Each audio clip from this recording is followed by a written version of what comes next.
Good afternoon and welcome to another edition of Virtual Music in the Atrium.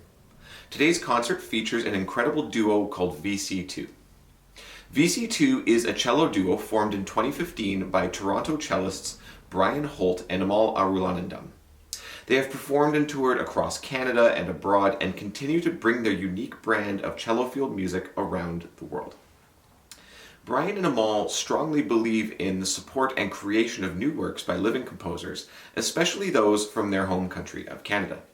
To this end, VC2 has commissioned 5 Canadian composers to create works based on the Beethoven cello sonatas and have other future collaborations in the works. The album of these works, entitled Beethoven's Cellists, was released in 2018 and can be found by visiting the links in the description below. A reminder that while we do broadcast these concerts live every week, they will be available for a limited time on the Foundation's YouTube channel afterwards. I'd like to thank the Toba and Sullivan Spiro Family Foundation for supporting these concerts and continuing to bring you live music during this time. And I would also like to thank the Princess Margaret Cancer Foundation for their ongoing support. Thank you for joining us, and I hope you enjoy VC2.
Hello, and welcome to our virtual concert.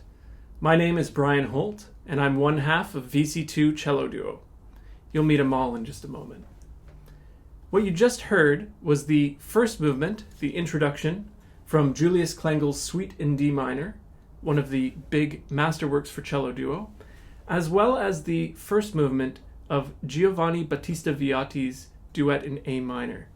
Now these two pieces kind of sit at the core of cello duo repertoire, which is not really that extensive. You know, when we think of cello duos, a lot of the time we think of maybe rock and pop music, and maybe not so much as a traditional classical ensemble. We tend to think of traditional ensembles as symphony orchestras or piano trios, string quartets, but not the cello duo. The duo was originally an ensemble that was used for teaching. The teacher would play one part and the student would play the other. And some composers, who were phenomenal cellists, wrote a lot of music for this ensemble. Now, the next thing we'll hear on the program is a work by Johann Sebastian Bach, and this piece really doesn't need much of an introduction. This is his extremely famous prelude from his first suite for unaccompanied cello. However, we've given it a bit of a VC2 flavor. This work is typically played by one cellist, the part that Amahl is playing. However, we decided to share the fun, and I have composed a very high lyrical melody that borrows a little bit from Bach to make this into a cello duo.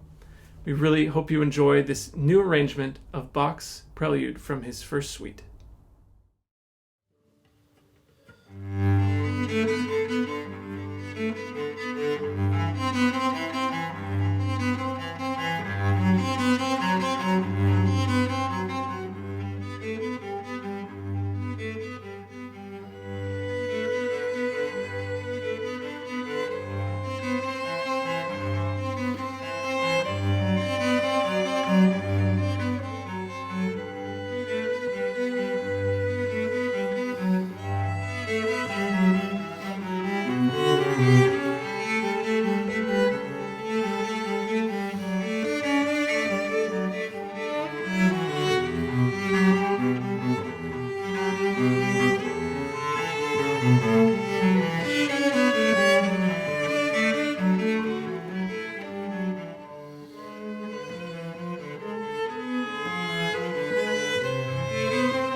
Well, Bryan and I both really love classical music. We got our start as a duo doing something just a little bit different.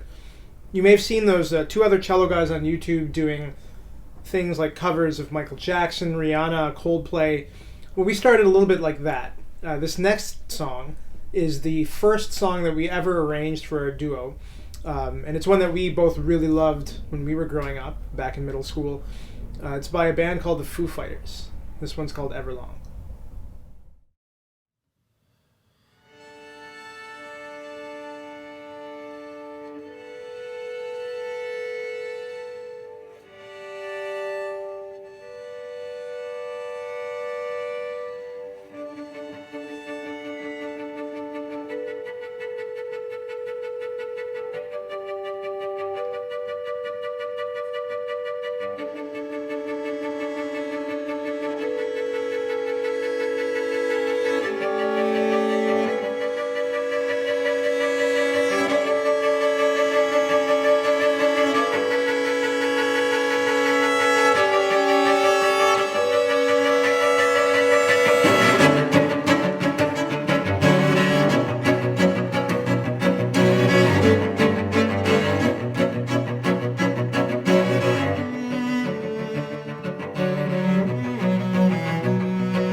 This next work on our program is by Jean-Baptiste Breval, one of the godfathers of the cello, perhaps one of the first virtuosos.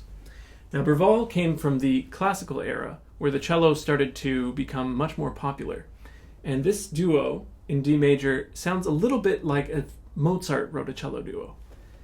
Breval is a bit of a rite of passage for most cellists. One of the first pieces I ever performed, and when I say performed, that's big air quotes, was Breval's Sonata in C major, which almost every cellist has to play.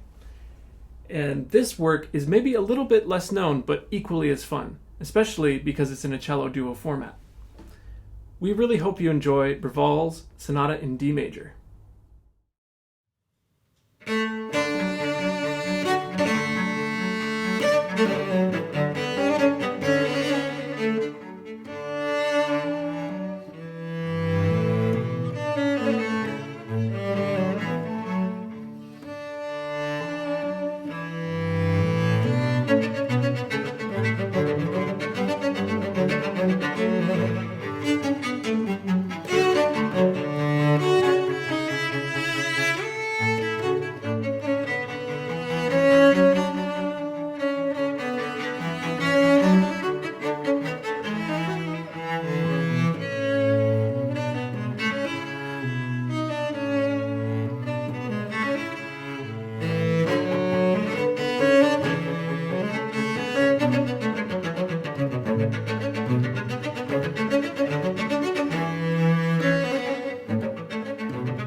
So a few years ago, Bryan and I spearheaded a project where we asked 5 of our favorite cellist composers to each write a piece based on one of the sonatas for cello and piano written by Ludwig van Beethoven. This next piece, entitled Entsprechung, was written by our good friend Matt Brubeck, son of the legendary jazz pianist Dave Brubeck. One thing Matt does here that Beethoven was also really great at is taking a really simple motive and expanding it into something really, really interesting. So Matt directly quotes the last movement of the sonata and just takes what's a really easy 4-note fragment and then flips it upside down, puts it in a blender, throws it every which way into a really, really fascinating piece. So this is the motive. And you're going to hear that in all sorts of different ways around the piece. The title, Entsprechung, is a German word that has to do with correspondence or communication. And so you're going to hear the two of us kind of communicating musically in many different ways with that motive. Sometimes we'll be playing it at the same time, we'll be agreeing. Sometimes we'll be playing it slightly off from one another, just in a bit of disagreement. Sometimes it'll be a full-blown argument. It's a lot like our rehearsal process, I guess. So this is Entsprechung by Matt Brubeck.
Earlier in the program, we played some music by Johann Sebastian Bach.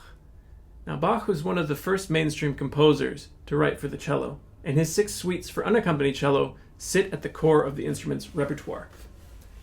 Now, in Bach's day, if you wanted to write cello music, you were most likely a cellist, because a lot more people were playing this thing called the viola da gamba, and if you haven't seen one of those, you should probably Google it. Barrière lived a fairly short life, but his output still remains today, especially this Sonata No. 10 in G major. It's in 3 movements, 3 very short movements, fast, slow, and very fast, and was made famous a few years ago by Yo-Yo Ma and Bobby McFerrin, of course with Yo-Yo Ma playing the cello part and Bobby McFerrin doing what he does best and singing his part. Now, we're not going to do any singing, we're not going to subject anyone to that, but we really hope you enjoy this recording of Jean-Baptiste Barrière's Sonata No. 10 in G major.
David Popper was a phenomenal virtuoso cellist who wrote a number of pieces that sit at the core of the cello's repertoire, including his High School of Cello Playing, which consists of 40 of possibly the most difficult etudes for the instrument.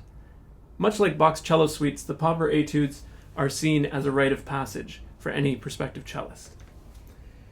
This work that we're going to play for you, the slow movement from his suite, Opus 16 for two cellos, was written long before all of those fast notes, and is a much more reflective piece, though it does have its signature Popper moments where he writes in extremely fast rhythms underneath melodies. We hope you enjoy this slow movement, and again, I'll use the air quotes for slow, the slow movement from Popper's Suite for two cellos.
this next piece is very special to us, as it was written by a dear friend and colleague of ours, Caitlin Raitz.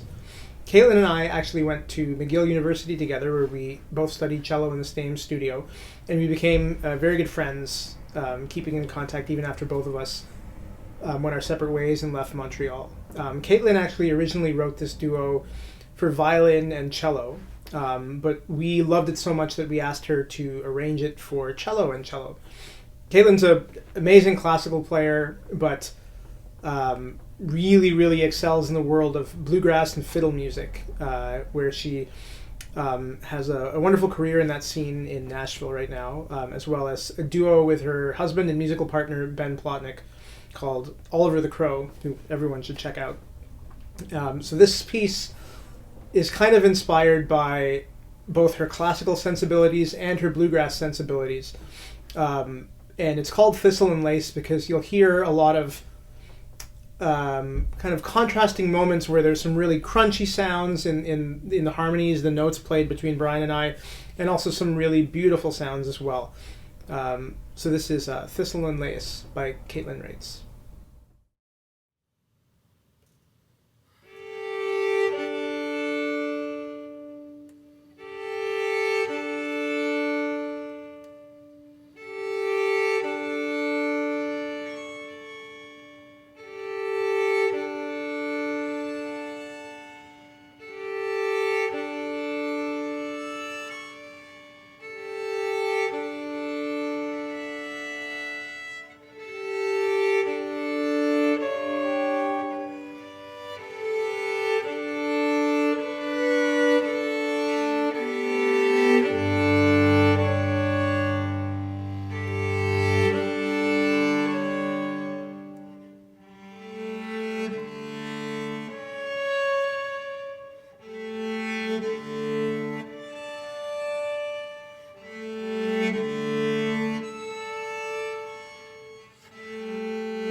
One of the great things about music is that it can be used to represent so many different things, from a feeling or a mood to an object to something in nature like an animal.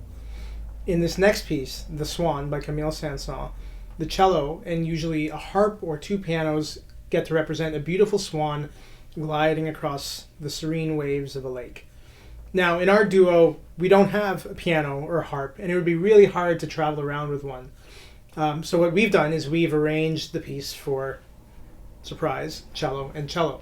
You might notice that Bryan has turned his cello on its side, and he's playing it over his knee. We like to call that little invention the celltar.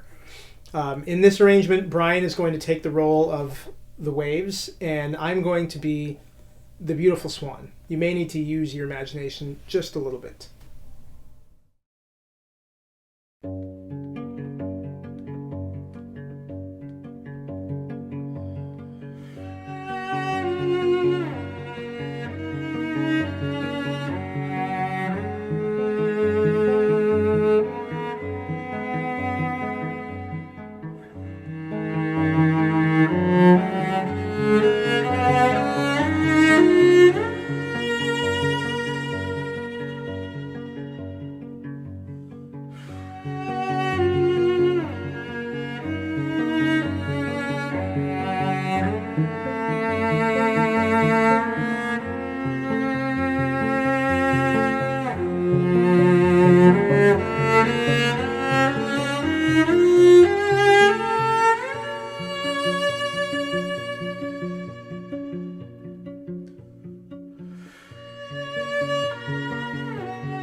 We'd like to close with a piece called Arboreto Salvatico by the Sicilian composer and cellist Giovanni Sollima.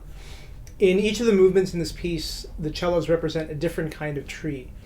We're going to play the second and third movement for you. The second movement, Il Tasso, is about the yew tree, which is a giant kind of expansive tree that's very beautiful but also a little bit poisonous. And so we hope you hear kind of that element of excitement and danger in the music.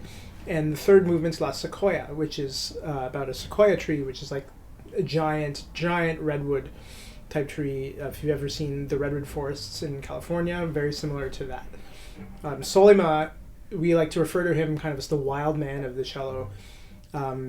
He likes to break all the rules and kind of do whatever he wants. And you'll see a lot of that in some of the techniques we use in this piece. We're going to be hitting the strings with the stick of our bow, and even drumming on the cello to make really, really percussive sounds. in the Il Tasso movement. So thank you very much for watching. This is Arboreto Salvatico by Giovanni Sollima.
Thank you so much for joining us this afternoon, and I hope you enjoyed the concert. I would like to thank today's artists Bryan and Amahl from VC2 for their fantastic performances and for sharing their music with us this afternoon. I would like to once again thank the Toba and Solomon Spiro Family Foundation for supporting this program and continuing to deliver live music throughout this time. I would also like to thank the Princess Margaret Cancer Foundation for their ongoing support. Next week's concert features pianist and composer Kevin Lau and pianist Victor Cheng in a program of wildly exciting piano duos that you won't want to miss. For more program updates, please follow the Foundation on Facebook, Instagram, LinkedIn, and other social platforms. Thank you once again, have a wonderful week, and we'll see you next Wednesday right here at noon.